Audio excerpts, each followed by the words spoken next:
Good afternoon. Good afternoon. 5 years ago, I was fortunate enough to get into a top telecommunication company and got a job on entry level. 2 years down the line, I was again fortunate to get a promotion and I got the job of acquisition manager. And so, first thoughts were, I'm now an acquisition manager. As an acquisition manager, what am I supposed to do? My role was very straightforward. Was to grow the customer base of the company, and that is what every day, every moment of my life, that is what I was striving to do. My team, I had a team of 2 people. And to them, this is basically the roles that I gave to them, and this is what I wanted them to deliver, adding numbers or adding customers to the company.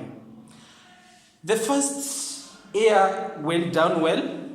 I achieved all my KPIs. KPIs is key performance indicators. It means I actually overachieved. I overachieved all my performance indicators, and very broadly, I went for a review with my boss, and the review didn't go well with my boss. The discussion with my boss was, yes, on an individual base, George, you've done very well. You've overachieved. The company is growing. The numbers with more customers than when you joined. But I do not judge you by your individual work. I also judge you by the work of your team. This is because as a manager, you are a leader. And so I was taken for that. I looked at it and thought, in my heart, I know I've performed well. I overworked. I was working 13 hours a day, because I wanted to achieve one matrix, and that is the customer base. I went and studied and read a lot on management and leadership. And it dawned on me that I was really wrong. As a manager, you're supposed to be a leader.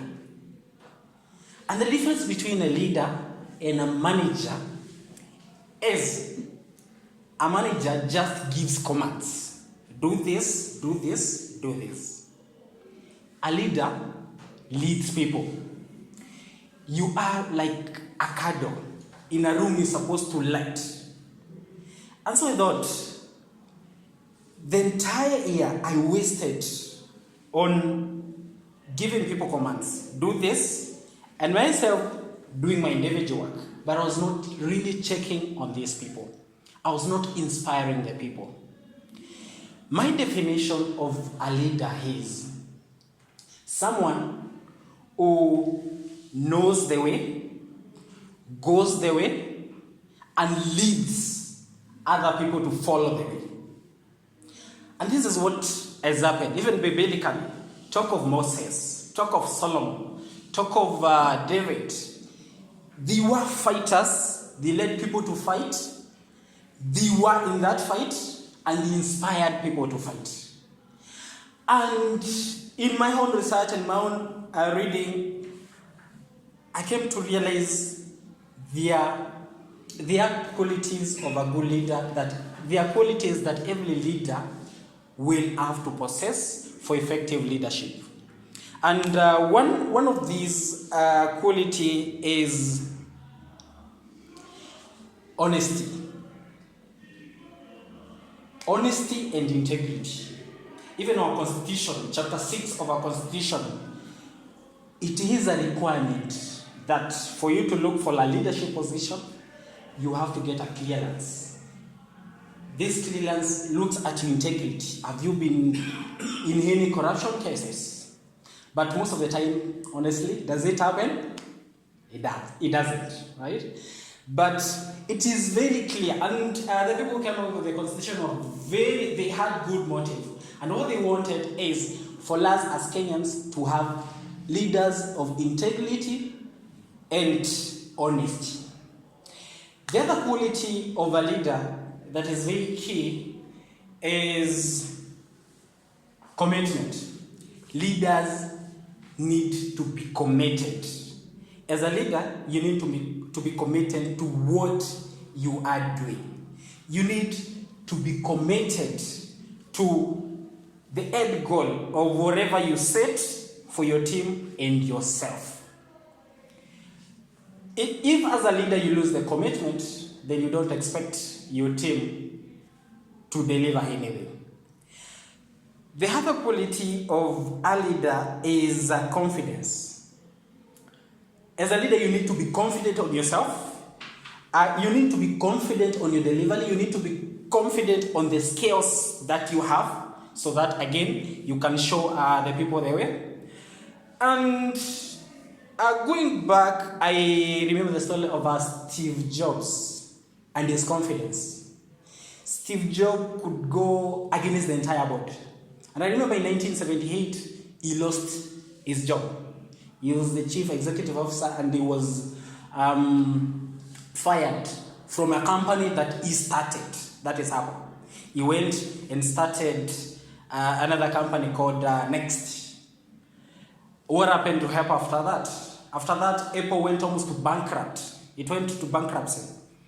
And they had to buy Next. They had to buy Next and bring Steve Jobs again for him to revive the company. And the reason why Steve Jobs left or was fired by Apple the first instance was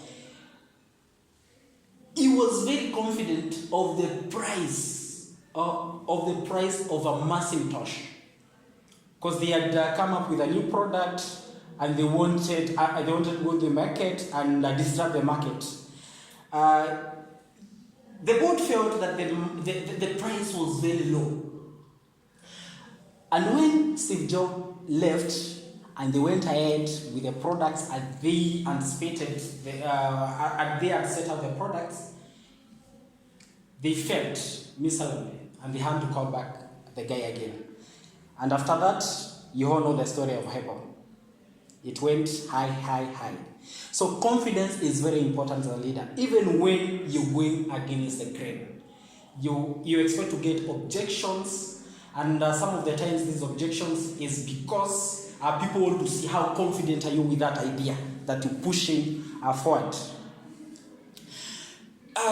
The other quality a good leader should possess is inspiration. A good leader should inspire others. And a good story of this is Winston Churchill in 1940, when he was delivering a speech to the Common House. This speech is, "We shall fight them in the beaches." Him not being on the field, him not being on the beaches to fight, him not being on the battlefield, he was able to inspire the military, he was able to inspire the other leaders, and everyone else who was involved in this fight. And if you've seen the whole life of Churchill Winston, his inspiration is on another level. All leaders, including Jesus, they've inspired us. They have always inspired us. So as a leader, you need to inspire your people, because it is you that people look up to when they are in difficulties. When the tough get going, they turn back to their leader and try to see what the inspiration is coming from my leader. If there is no inspiration that is coming from the leader, they lose hope. If your team loses hope, the mission is done. Accountability. As a leader, you need to be accountable. You need to take responsibility. Many of the leaders, and I think we've seen this with the Kenyans leaders, many of them, whenever there are corruption cases on their ministries, on their divisions, they look aside and appear as if they were not part of it. As a true leader, you need to take responsibilities and own up to the mistake of your subordinates. Last but not least, another quality of a leader is you need to be able to delegate and also empower your team. Going back to my story, my manager had 3 metrics that he was measuring me on whether I was a good leader. And number 1, he asked me, of the 2 people in your team, how many were promoted? Honestly, 0. The company was not promoting anyone at that time. The other metric was, of the team, one of the team had actually resigned. Why did he resign? I didn't know why the person has resigned. Okay, as a friend, I knew he has gotten a greener pastures, he's gotten a job somewhere else. So, he's picked up to another level or to another job. But you see, my manager was also looking at whether I was able to empower my team. That's the reason why he has the question, how many have been promoted? If you're a leader and you step aside and no one in your team can take up your responsibilities, then you failed. What you are, you basically a manager and not a leader. Thank you.